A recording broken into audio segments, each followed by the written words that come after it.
ನಿನ್ನೆ ಡಿಫ್ರೆಂಟ್ ಡ್ಯಾನಿಯಲ್ಲಿ ಬಂದಿದ್ದರು. ಸರ್ ನನಗೆ ರಕ್ಷಣೆ ಬೇಕು ಅಂದರು. ಏನಪ್ಪ ಗಲಾಟೆ ಅಂತ ಕೇಳಿದೆ. ಇಲ್ಲ ನನಗೆ ರವಿ ವರ್ಮದಿಂದ ಬೆದರಿಕೆ ಇದೆ ಅಂದರೆ, ಈಗ ನಾವು ಒಂದು ಸೈಡ್ ತೊಗೊಳಕ್ಕಾಗಲ್ಲ, ಕರೆಕ್ಟಾ? As a film producer organisation actually ನಮ್ಮ ಸಂಬಂಧ ಇಲ್ಲ. ಅವರು ಡಿಫ್ರೆಂಟ್ ಡ್ಯಾನಿ ಅವ್ರದ್ದೇ ಆರ್ಗನೈಸೇಷನ್, ಫೈಟ್ ಮಾಸ್ಟರ್ ಅಸೋಸಿಯೇಷನ್ ಇದೆ, ಅಲ್ಲಿಂದ ಬರಬೇಕು. ಅವ್ರಿಗಾದ್ರೆ ಅಲ್ಲಿ ಏನಾಯಿದೆ ಗೊತ್ತಿಲ್ಲ. ಇಂಥ ಸಂದರ್ಭಗಳಲ್ಲಿ ವಾಣಿಜ್ಯ ಮಂಡಳಿ ಯಾವಾಗಲೂ ಸಪೋರ್ಟ್ ಮಾಡ್ಕೊಂಡು ಬಂದಿದ್ದೀವಿ, ನ್ಯಾಯ ಕೊಡಿಸೋಂಥ. ಅವ್ರು ನಿನ್ನೆ ಲೆಟ್ರ್ ಕೊಟ್ಟಿದ್ದಾರೆ ನನಗೆ. ಲೆಟ್ರಲ್ಲಿ ಏನು ಕೊಟ್ಟಿದ್ದಾರೆ ಅಂದರೆ, ಯಾವುದೋ ಒಂದು ಫೈಟ್ ಇದರಲ್ಲಿ ಯಾವುದೋ ಜಾಕಿ ಫಿಲಮ್ ಫೈಟಲ್ಲಿ ಫೈರ್ ಫೈಟಿಂಗ್ ಅದು ತೊಗೊಂಡು ಹಿಂದಿನಲ್ಲಿ ಅವರು ಅವಕಾಶ ತೊಗೊಂಡು ನಮಗೆ ದೂಷಣೆ ಮಾಡಿದ್ದಾರೆ ಅಂತ ಒಂದು ಕಂಪ್ಲೇಂಟು.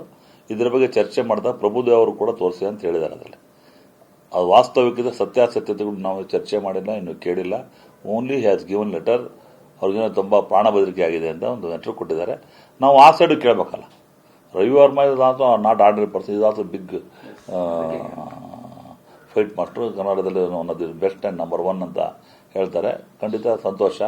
ಈಗ ಇವನು Danny also not ordinary fight master. ಅವ್ರಿಗೂ ಒಂದು ಅವ್ರದ್ದೇ ಆದ ಹೆಸರಿದೆ, ಅವ್ರದ್ದೇ ಆದ ಒಂದು ವರ್ಚಸ್ಸಿದೆ. ಅವರು ಕೂಡ ಕನ್ನಡ ಚಿತ್ರರಂಗದಲ್ಲಿ one of the top fight master both are.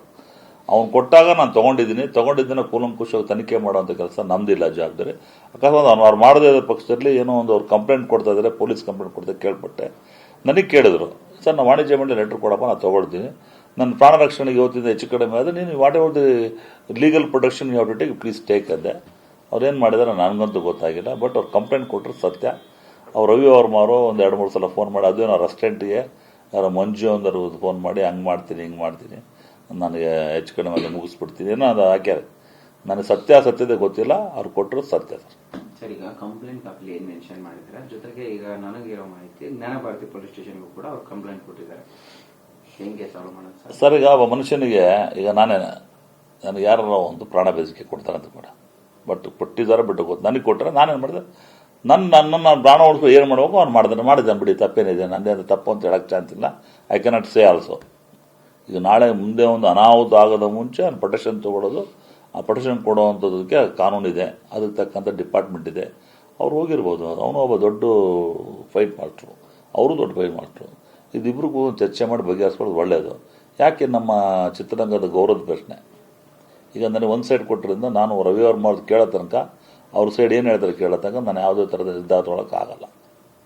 ಅದನ್ನು ಕಂಪ್ಲೇಂಟ್ ಕೊಟ್ಟರೆ ಸತ್ಯ. ಅವ್ರಿಗೆ ಜ್ಞಾನಭಾರತಿ ಸ್ಟೇಷನ್ ಹೋಗಿ ತಮ್ಮ ಮೂಲಕ ಗೊತ್ತಾಗಿದೆ, ಅದಕ್ಕೂ ತಿಳ್ಕೊಂಡು ಅದು ಆದಮೇಲೆ ಪ್ರತಿಕ್ರಿಯೆ ಮಾಡ್ತೀನಿ ಸರ್. ಸರಿ ಸರ್, ಇದೆಲ್ಲ ಹೊರತುಪಡಿಸಿದ್ರೆ ಚಿತ್ರೋದ್ಯಮ ಒಂದು ರೀತಿ ತುಂಬಾ ಸಂಕಷ್ಟಕರ ಸ್ಥಿತಿಲಿದೆ. ಹಿಂಗೆ ಪರಿಸ್ಥಿತಿ ಮುಂದುವರೆದ್ರೆ ಥಿಯೇಟರ್ಗಳು ಬಾಗಿಲಾಕುತ್ತೆ, ಚಿತ್ರೋದ್ಯಮದಲ್ಲಿ ಕಾರ್ಮಿಕರಿಗೆ ಕೆಲಸ ಸಿಗಲ್ಲ ಅನ್ನೋ ರೀತಿಯಲ್ಲಿ ಇವತ್ತು ಫಿಲಂ ಚೇಂಬರ್ ಒಂದು ಎಕ್ಸಿಬಿಟರ್ ಮೀಟಿಂಗ್ ಕೂಡ ನಡೀತಾ ಇದೆ. ಪ್ರದರ್ಶಕರ ವಲಯದ ಬಹಳ ಗಂಭೀರದ ವಿಚಾರ.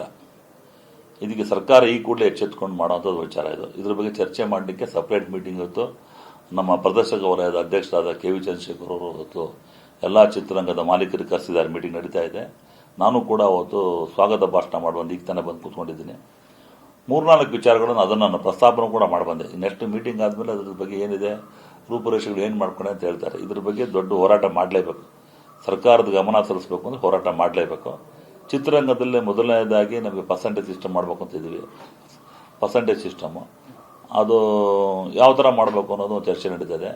ಎರಡನೇ ಪೀರಿಯಡು ಸಿಂಗಲ್ ಥಿಯೇಟರ್ಗಳು ಇತ್ತೀಚೆಗೆ ಮುಚ್ಚೋ ಸ್ಥಿತಿ ಬಂದ್ಬಿಟ್ಟಿದೆ. ಈ ABC ಸೆಂಟರ್ನ ಮುಚ್ಚಿಬಿಟ್ರೆ, BC ಸೆಂಟರ್ ಕನ್ನಡ ಚಿತ್ರೋದ್ಯಮದ ಗತ ವೈಭವಗಳನ್ನು ಮುಚ್ಚಬೇಕಾಗತ್ತೆ.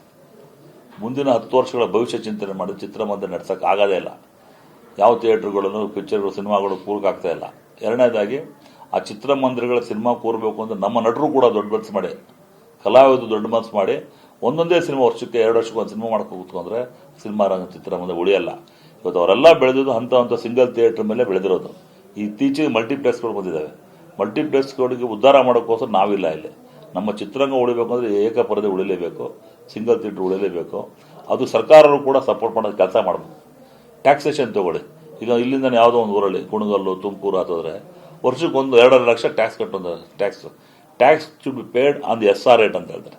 ಅದು ಚಿತ್ರಮಂದಿರ ಜನನೇ ಬರ್ತಾ ಇಲ್ಲ. ವೆದರ್ ಚಿತ್ರ ನಡೀತಾ ಇದೆಯೋ ಬಿಟ್ಟಿದೆಯೋ ವರ್ಷಕ್ಕೆ ಮ್ಯಾಂಡೇಟ್ರಿ ಮಾಡಿಬಿಟ್ಟಿದ್ರಿ.